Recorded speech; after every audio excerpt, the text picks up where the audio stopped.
There's a lot of confusion on electrolyte powder. So I just want to clear this up. It's actually a very interesting topic just to understand what an electrolyte really is. So, what is it?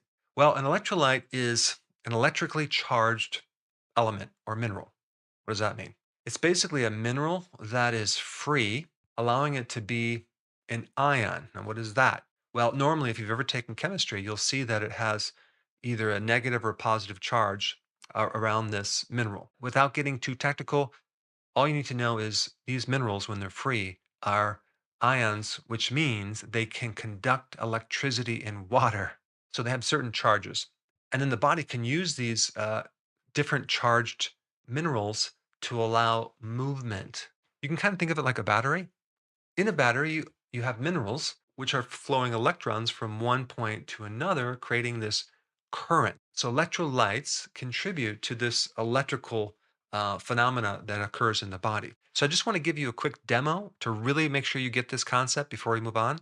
So check this out. We have a light source. We have a power source. It's plugged into the wall over here. You can see the cords. And we have an incomplete circuit, okay, electrical circuit. We cut the wire and we put the wire into distilled water. Distilled water is water without minerals and without electrolytes. Electrolytes are electrically charged minerals. Okay, so we have no conductivity here. You can see there's no light. So we're going to take some electrolytes here. We'll take a scoop of electrolytes and we'll pour it in to this distilled water. And let's see what happens. Okay, now we're going to mix it with the water to make sure it's dissolving. And look what's happening. We have a complete circuit now. So one of the main purposes of electrolytes in the body is to power the nervous system, which is the electrical system of the body, which powers the muscles and all the different organs. So now that you know that electrolytes provide the raw material to make things more electrical in the body, how does that really relate to the function of the body? Well, number one, it's responsible for nerve conductivity, okay?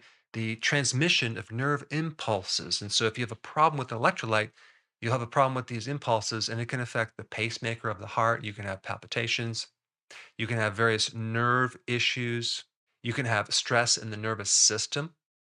You can just feel stressed, like your nerves are stressed out. And where do those nerves go? They go to muscles, right? So you can have all sorts of muscle problems from muscle cramps during the day or at night, or even weak muscles. The movement of fluid through the body is dependent on these electrolytes as well. So whether you are dehydrated or hydrated depends on these electrically charged minerals in sufficient amounts and in the right balance. For example, if you have too much sodium, and on the potassium, you will get fluid retention.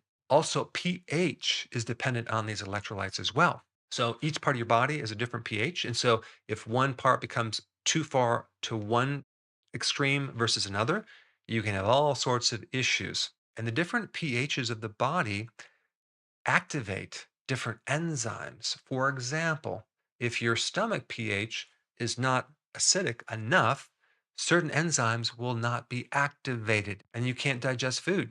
And then we have this very important end phenomena of electrolytes called the production of energy. So your energy level is highly influenced by these electrolytes as well. There's something called the sodium potassium pump. Okay. And this little pump is in all of your cells and it's dependent on sufficient amounts of sodium and potassium.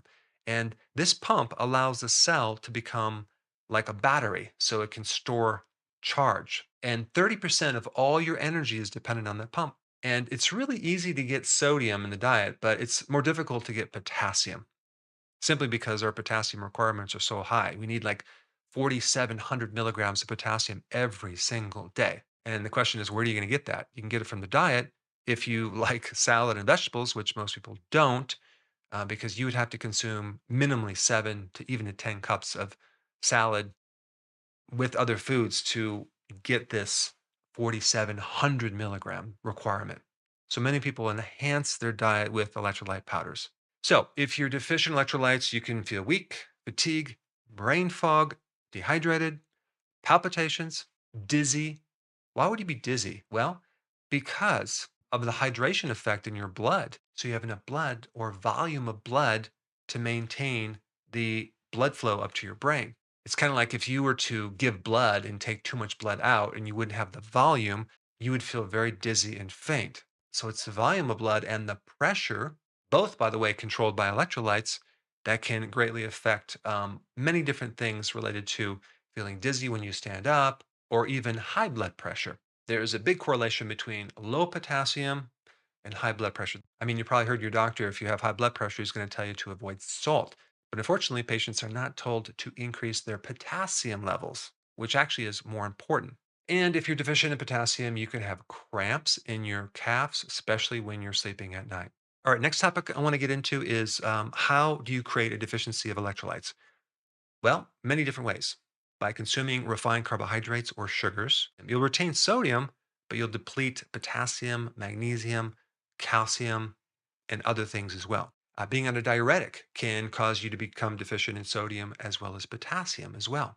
Being stressed out with high levels of cortisol can deplete these electrolytes. Having food with hidden MSG, monosodium glutamate, can deplete you of potassium. You'll wake up the next day with a lot of fluid retention and not sure where that came from. In that situation, the thing to do is to take more potassium as an electrolyte to push out this excess sodium. Drinking too much water can deplete you of these electrolytes because they dilute the electrolytes, especially sodium, and you can create a condition called hyponatremia. That's low sodium, and that could be very, very serious. Your brain can swell, you can go into a coma. So, drinking too much water is not always the best thing to do if you want to be hydrated. To be hydrated, you need both fluid and electrolytes. Now, vomiting, diarrhea can also create a deficiency of these electrolytes. Being a diabetic, you're going to be deficient in these electrolytes, especially potassium. And if you're sweating, as in exercise, you can very easily end up with a electrolyte deficiency. So, speaking about sweating and exercise, there's two general types of electrolytes out there. You have electrolytes that are more for sport type things involving minerals that replace sweat, and those usually are higher in sodium.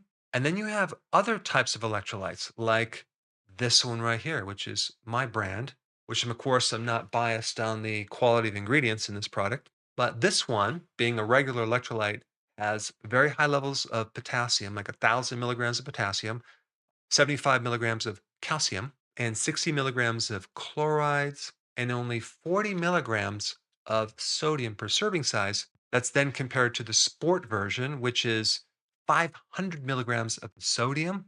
So when you're exercising, you lose a lot of sweat, you lose a lot of sodium, so you need more sodium. But when you're not exercising, okay, you don't need that much sodium. And so if you were to take a sport electrolyte with a lot of sodium, and not exercise, you're going to end up with fluid retention. But on the flip side, if you take a regular electrolyte with low sodium while you're exercising with all this potassium, that too can create another imbalance. So the regular electrolytes should be taken when you're not exercising. Now, will it be a problem if you take this while you exercise? No, you just have to make sure that you take extra sea salt during the day to replace what's missing when you sweat. Now, I just want to show you the relationship between these three sport electrolyte beverages or powders. Okay, so of course I'll put mine up there. Now, if we take a look at Gatorade, it has 75 milligrams of potassium, and Powerade has 35 milligrams of potassium, and Dr. Berg's sport electrolyte has 1,000 milligrams of potassium. So you can see there's a huge difference in potassium. Now, what about sodium? Gatorade has 270 milligrams of sodium. Powerade has 150 milligrams. And Dr. Berg's Sport Electrolyte has 500 milligrams. And Gatorade and Powerade also threw in some phosphates or phosphorus. And I don't know the amounts because it doesn't tell you on the label. But basically, they're giving you three electrolytes, okay, with that product. And My Sport Electrolytes is giving you five electrolytes in much higher amounts with all of the trace minerals. And the biggest benefit is there's no sugar. It's with organic stevia with natural flavoring and no hidden maltodextrin, which I'm going to come back to in a minute. Gatorade, on the other hand, has not just sugar, but dextrose, which is a synthetic type of sugar, totaling 34 grams of sugar per bottle. 34 grams. That's a lot of sugar. And the interesting thing about sugar is it tends to deplete electrolytes, especially potassium.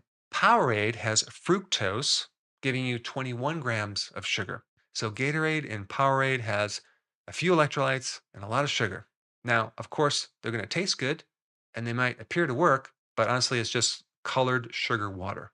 And they probably use artificial colorings and probably artificial sweeteners. I don't know. I want to touch on this potassium just a little bit more.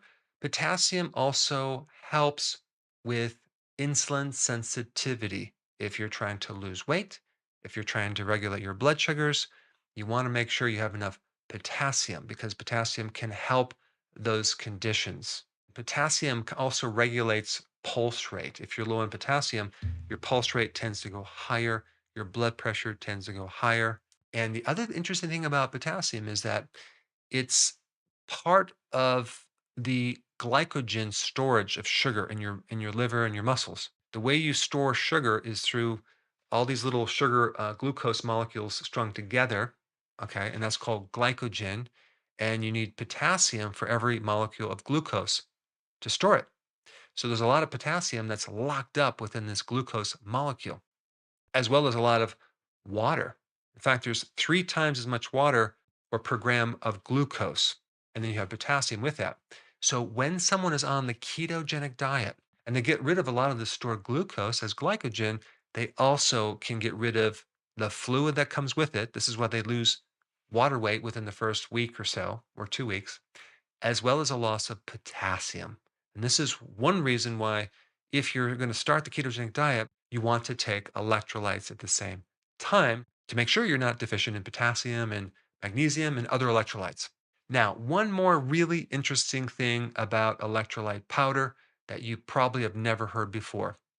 You want to make sure that when you get electrolyte powder, it doesn't have hidden sugars or starches or carbohydrates, as in maltodextrin.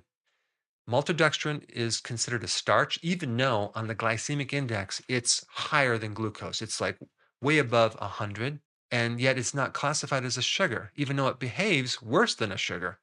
And a lot of times they use the maltodextrin in the flavorings of a lot of these different products, both natural and artificial flavorings. In fact, I had to pay more for my flavorings of my different electrolyte powders to make sure that they did not include this maltodextrin in the products. But there's a very simple way to figure out if your electrolyte powder or other products have this hidden maltodextrin, and it's called a starch test.